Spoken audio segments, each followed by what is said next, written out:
Shabiki wa klabu ya Simba maarufu kama GB64 amefunguka kuhusu kile kinachoendelea kwenye klabu yao, huku akisema kuwa yanayoendelea kwa sasa Simba ipoteza timu, na kama kuna viongozi ambao timu ikifanya vibaya wanafurahi, wao kama mashabiki wanaungana kwa ajili ya kusoma dua siku ya tarehe 22 Disemba.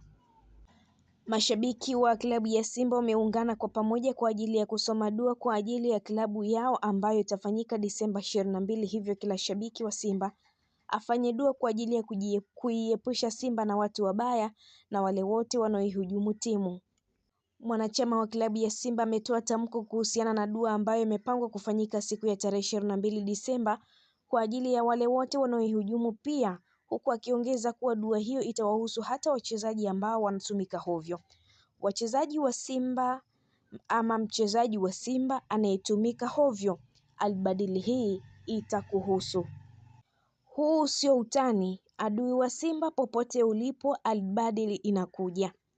Huyu anasema ni Kisugu, shabiki wa klabu ya Simba maarufu kama Kisugu, amesema kuwa kwa sasa kwenye klabu hiyo hakuna anayemwamini mwenzio kutokana na kile kinachoendelea. Timu inapofanya vibaya kila mtu analaumiwa hovyo.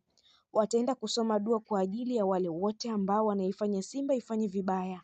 Ni baada ya kuwa siri za klabu ya Simba zimekuwa zikifichuka na zikifichuka zinakuwa ni za ukweli, hivyo semekana kuna watu wasaliti ambao wamekuwa wakiisaliti klabu yao, huku wachezaji pia wakiorodheshwa wengine kwa majina. Wanasemekana kuwa wamekuwa wakitumika kwa ajili ya kupoteza taswira ya klabu ya Simba, kwani hata nafasi ambazo huwa wanazipata katika uwanja au wakati wa mechi zimekuwa zikikosolewa vikali na kuwa huwa wanafanya vibaya. Hivyo wanachama na mashabiki wa klabu ya Simba wamekutana na kujadili kuhusiana na suala hilo, ambapo sasa wameandaa dua maalumu ambayo inafahamika kama albadil kwa watu wote wabaya ambao wamekuwa wakiichafua klabu ya Simba na wasaliti ambao wamekuwa wakiisaliti klabu hiyo ya Simba. Dua hiyo itafanyika tarehe 22 Disemba. Nini mtazamo wako wewe kama mdau wa michezo?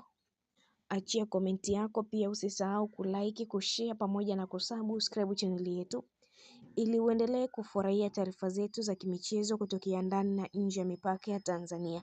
Hii ni Nel TV, tunakuletea mkusanyiko wa taarifa mbalimbali kutokea ndani na nje ya mipaka ya Tanzania ili wewe mtazamaji wetu uendelee kuburudika, kufurahia taarifa zetu. Endelea kuwa nasi. Mimi ni Liz wa Spotted, wakati mwingine, bye bye.